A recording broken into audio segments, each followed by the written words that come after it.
Hey everyone, we know how hard it can be to keep up with the latest news in Israel. So if you haven't had the time to stay on top of what's what in the Holy Land, we're here for you. I'm Ladar Gavelazi, and this is ILTV's Weekly Review. Prime Minister Benjamin Netanyahu says that he's open to gestures to the Palestinians if needed in order to reach a normalization agreement with Saudi Arabia. Netanyahu did not reveal details, but said he would overcome any objections within his coalition. ILTV's Steve Leibowitz reports.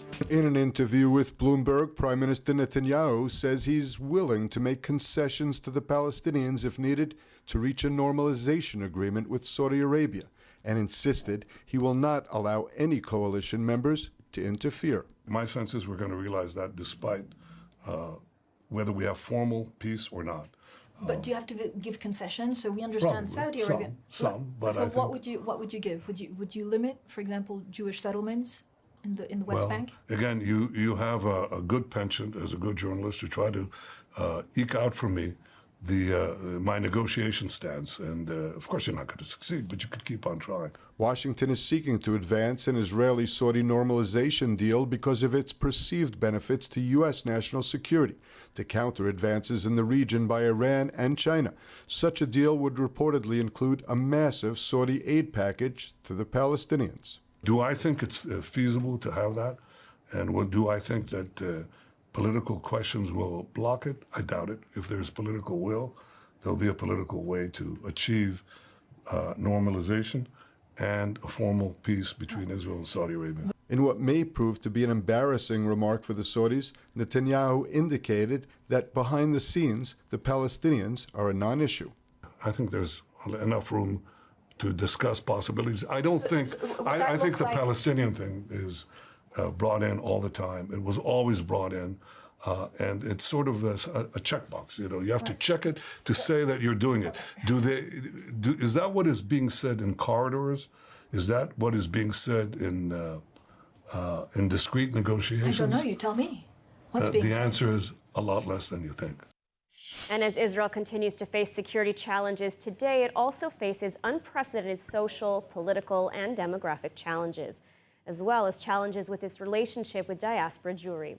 Some are even questioning whether the fabric that binds diaspora Jewry and Israelis will remain intact.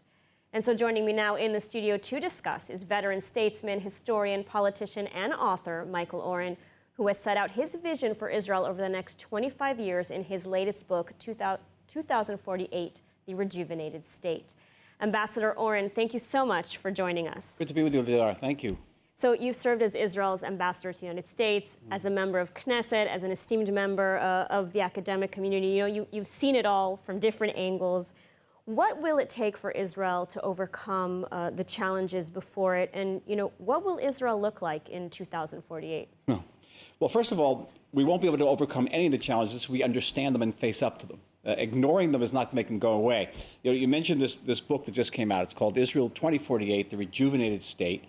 It's a book that originated in a conversation I had with the Prime Minister about 5 years ago, saying, listen, we never talk about the future. We're so bogged down in our current crises like now.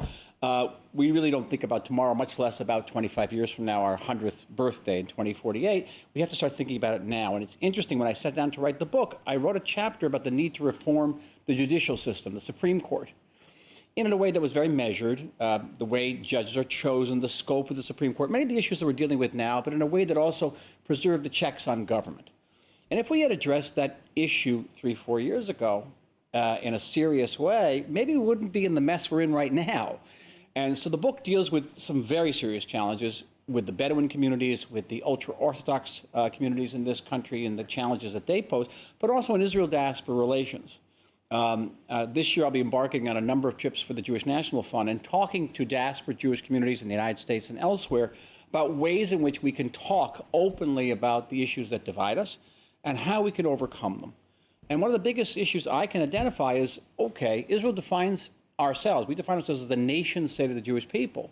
What does that mean? What responsibilities do we take on ourselves? And what responsibilities do diaspora Jews have toward the Jewish state? And we have to discuss these now, or else in the future we can find ourselves incapable of discussing. It'll be too late. Experience the power of truth with ILTV News. If you're looking for quality content and captivating visuals, join our news community and become an integral part of our team. as we embark on a mission to unveil the real Israel, dismantling the web of lies and misinformation that surround reporting on Israel.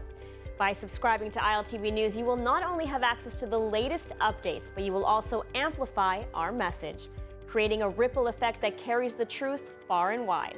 Subscribe today and help reshape the narrative. Available on the web, Android, and Apple. And very important to do it right now. Right now. You know, some commentators in the media note that the relations between diaspora Jewry, as you mentioned, and Israel are at an all-time low. I mean, is this truly the case, do you think? And you mentioned that you're embarking on a series of tours. So what should Israel be doing now to keep sort of the channels of communication open? It's important, though, I think, to keep it in perspective. When we talk about diaspora, and by the way, a lot of American Jews sort of react negatively to the notion that they are actually in a diaspora. You actually don't use that term when you're talking to many North American Jews. Certainly the South American Jews, yes.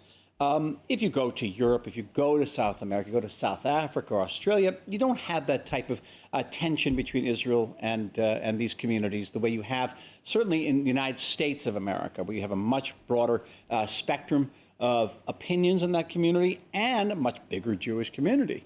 And in segments of that American Jewish community, you have young, liberal American Jews who feel particularly disenfranchised from Israel. They feel alienated from Israel. They don't understand the trends that are occurring here, and they're difficult to understand, frankly. And we have to reach out and try to maintain open channels of dialogue. To understand that Israel is not the United States of America. We live in a very different neighborhood, and we have to understand them and the situations they face. I've been very involved with helping pro-Israel organizations on American campuses. And I think it's almost impossible for Israelis to understand the type of challenges these young people face. It's quite extraordinary. Mm-hmm. And we know what the challenges our young people face, but wow. And not easy to be a pro-Israel student on many American campuses. And we have to help them. We have to reach out and keep those channels open. Mm-hmm. Absolutely. And, you know, I also want to shift gears a little bit and talk about the normalization deal that seems to be possibly taking shape between Israel and Saudi Arabia. It may soon be on the table. How do you see negotiations? You know, talk about looking to the future. How do you see the negotiations playing out? And, you know, what would a final deal potentially look like? Well, first of all, I think it's a unique confluence of interests here. The President of the United States, President Biden, needs a diplomatic victory. He's entering a presidential race in 2024 where his numbers are not particularly good right now. He has to bring the Saudis back into the American sphere of interest, away from the Chinese and the Iranians. The Saudis want American arms. They want arms guarantees, security guarantees, vis-a-vis the Iranian threat and the State of Israel. And the State of Israel would very much like peace with Saudi Arabia, which would then open up the entire Sunni world. It's not just peace with Saudi Arabia, it's peace with Pakistan, with Malaysia, Indonesia. Vast markets could possibly open before us, basically the end of the Arab-Israeli conflict. But there's one little hitch. The Israeli government has to give a gesture toward the Palestinians, which under the current political configuration is very, very difficult. I think that one of the reasons that the government was certainly the prime minister was so intense on passing this law, which revised the reasonableness clause that the Supreme Court had used to negate the candidacy of Aryeh Deri. You remember this?